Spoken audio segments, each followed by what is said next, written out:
So welcome everyone to our next reading of one of the Jataka Tales. Our story today is called Raising the Dead. So we are going to pull that one up so that we can get started with our collective read along of this story. And as always, before we get started, let's take a deep cleansing breath just to help us come together collectively and intentionally in the same shared reading space. We want to do that mindfully. So let's take a deep breath in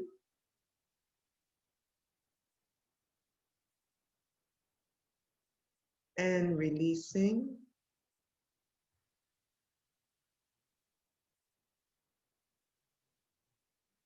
Awesome. We just want to take that moment just to settle into a space where we're going to share a story together.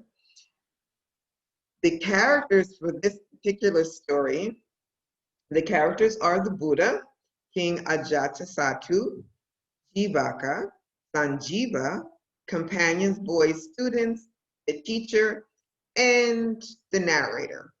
So you are invited to read along as one of these characters or read along with me throughout the entire story as the narrator. Whenever you see the name of the character that you choose pop up in red, then that's the text that you are going to read aloud. So even without knowing what's going to happen to these characters in the story, I invite you to just choose one of the characters that you see listed here.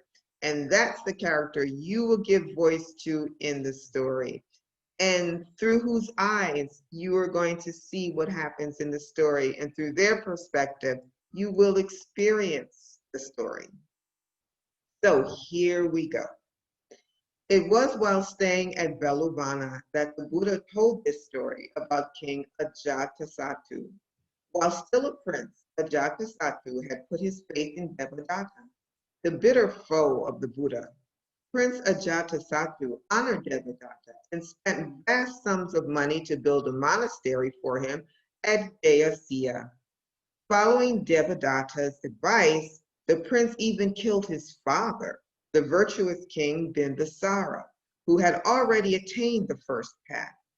When King Ajatasattu heard that the earth had swallowed up Devadatta for his great sins, he feared a similar fate for himself. He imagined the earth yawning wide and the flames of hell reaching up for him. He pictured himself chained on a bed of burning metal with iron lances thrust into his body. Suffering from insomnia, he wandered around the palace, constantly shivering in terror, jittery, and without a moment's peace. He neglected the kingdom's welfare. In the midst of his suffering, King Ajatasattu felt a keen desire to see the Buddha, to be reconciled with him, and to ask him for guidance. But because of the enormity of his crime, he was afraid to approach the teacher. During the Kartika festival, Rajagaha was illuminated and decorated like heaven itself. Sitting on his golden throne, King Ajatasattu noticed his physician, Jivaka, sitting nearby with his other advisors. Knowing that Jivaka was a disciple of the Buddha, the king wanted to ask him to take him to see the Buddha, but not wanting to admit that he was afraid to go alone, he hesitated to say anything outright. After thinking for a few moments, King Ajatasattu devised a plan. "How fair, sirs, is this clear, cloudless night," he exclaimed to those in attendance. "After months of rain, how delightful and charming is the clear night sky with the full moon rising. On such a perfect night, what sage should we seek out to give our hearts peace?" One minister recommended Purana Kassapa, and another suggested Makali Kosala. Others proposed Ajita, Kesakambala, Pakuda, Kachayana, Sanjaha, Belatiputa, and Niganta Nataputa.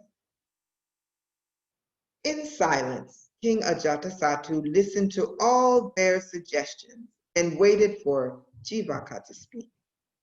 The great doctor suspected the king's intention, but wanting to be sure, he kept silent. At last, the king said, "Well, my good Jivaka, don't you have anything to say?"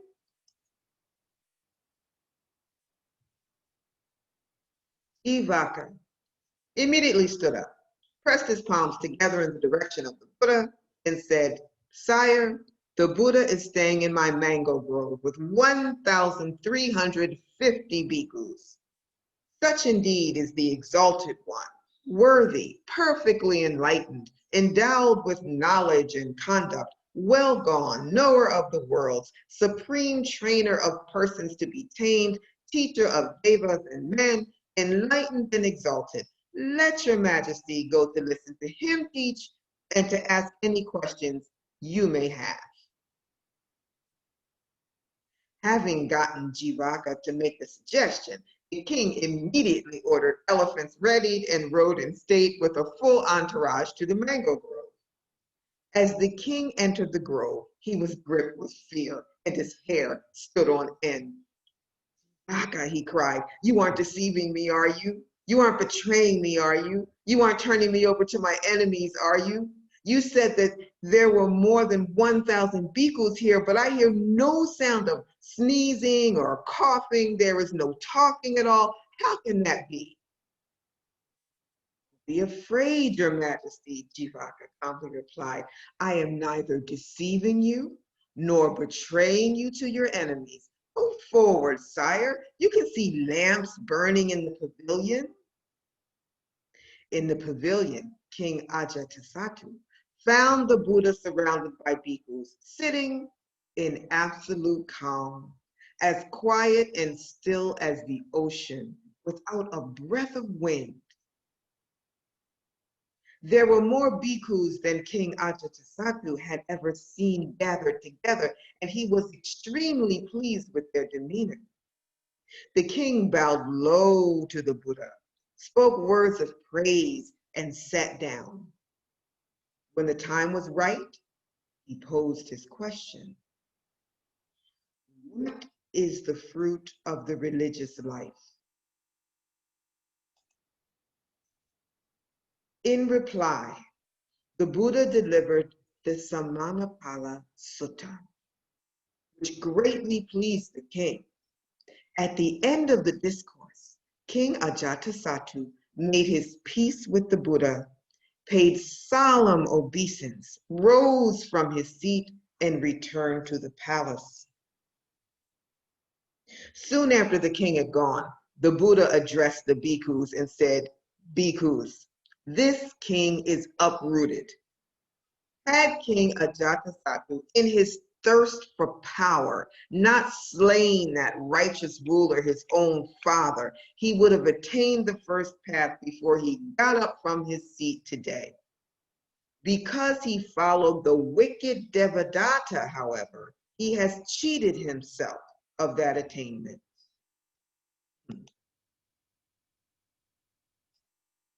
The next day, many bhikkhus were talking about King Ajatasattu's patricide, which had lost him liberation. They remarked that Devadatta had indeed been the king's ruin. When the Buddha heard what they were discussing, he said, "This is not the first time, bhikkhus, that King Ajatasattu has suffered because he favored the wicked. Long ago, similar conduct cost him his life." Then he told this story of the past. Long, long ago, when Brahmadatta was reigning in Varanasi, the Bodhisattva was born into a very wealthy family. When he was old enough, he went to study at Takasila, where he received a complete education. Returning to Varanasi as a teacher, he enjoyed great fame and had 500 young students. Among these was one youth named Sanjiva, having life, to whom the teacher taught a charm for raising the dead to life. One day, when he went with his fellow students to the jungle to gather wood, they came upon the body of a dead tiger. "Now, watch me bring this tiger back to life again," Sanjeeva boasted.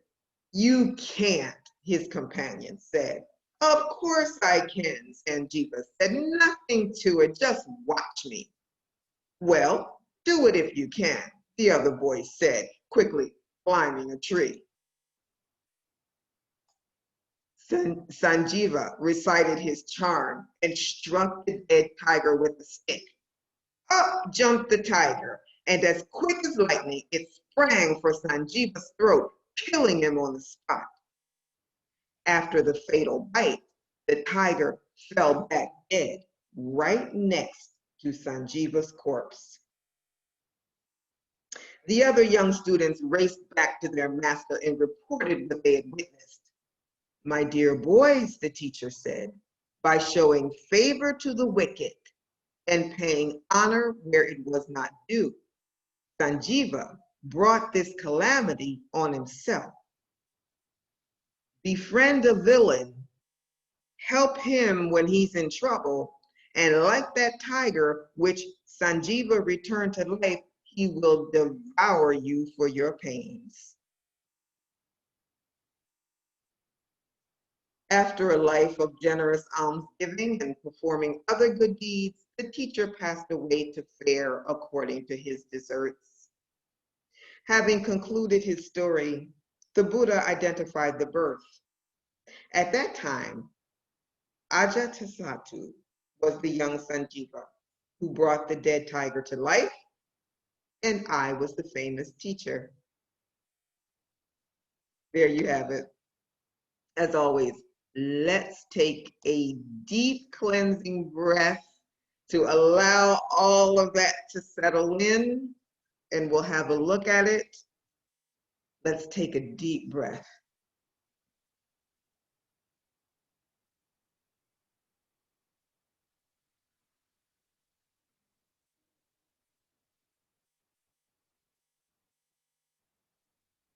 So yes, we absorb the tale. We absorb the Jataka tale that we just read, and we're going to take the perspective of whatever character you read for, and you're going to walk with that perspective. You can come back into the story as often as you want and see the story through the view of a different character, and then walk with that character's perception. Just one thing that jumped out at me in this story, just in terms of the days and the times that we are living through, would be what the teacher revealed, that by showing favor to the wicked and paying honor where it was not due, Sanjeeva brought this calamity on himself. Befriend the villain, help him when he's in trouble, and like that tiger which Sanjeeva returned to life, he will devour you for your pains. That makes me think of our political climate, where we have a president that we have in Donald Trump, where folks are paying obeisance to him with the expectation that he will befriend them. But I would say to them, to mark the story of raising the dead, it could be that you may find yourself being devoured by the tiger as soon as he is raised to life. So I would, for me, I would walk with that perspective, just thinking about, again, that these stories, they predate the Buddha. So they are cultural stories that the folks who would have been encountering the Buddha's teachings would have a context for the teachings that he was giving. And so I think most folk, especially indigenous folk, uh, may also remember such stories handed down for generations and generations. But every people on this planet, we all have our stories. And so we all have teachings and words of wisdom, proverbs and Pataki tales, and all of these different jewels and gems that we have. Don't throw your pearls before swine. We have all these wonderful tales and teachings to remind us to think about the cause and the effect, to think about karma, to think about what we're doing, why we're doing it, and what effects would be the result of what we're doing. And not to be surprised at what some of those effects may be when the cause itself has not been taken into consideration. So lots to think about in the story. I invite you to go back into it. I know I will go back into it from different perspectives and see what lessons were taught by the teacher, what lessons were taught by the Buddha, what experiences were had by the bhikkhus, and keeping in mind always that, yep, we are reaching for that first path. We are reaching for that higher ground in everything that we're doing, especially in this wonderful practice of the Jataka Tales. So I thank you for joining us for this moment, just to share this moment through this story, and I invite you to come back again and to also experience some of the other tales that are on this channel, other Jataka Tales that we have up on the channel. I wish you all well. Be safe, be kind, please be good to each other, and I will see you the next time.